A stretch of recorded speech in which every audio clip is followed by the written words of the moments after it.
नियतं संगरहितम् अरागद्वेषतः कृतम्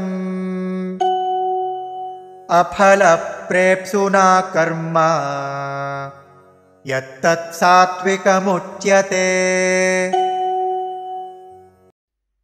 नियतं संगरहितम् अरागद्वेषतः कृतम् अफलप्रेप्सुना कर्म यत् तत् सात्विकम् उच्यते।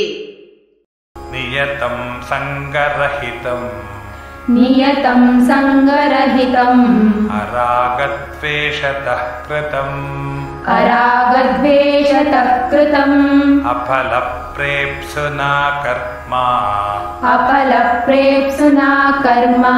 यत्तत् सात्विकमुच्यते।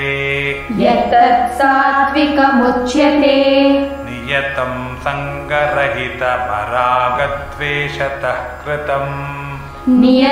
संगरहितमरागद्वेषतः कृतम् अफलप्रेप्सुना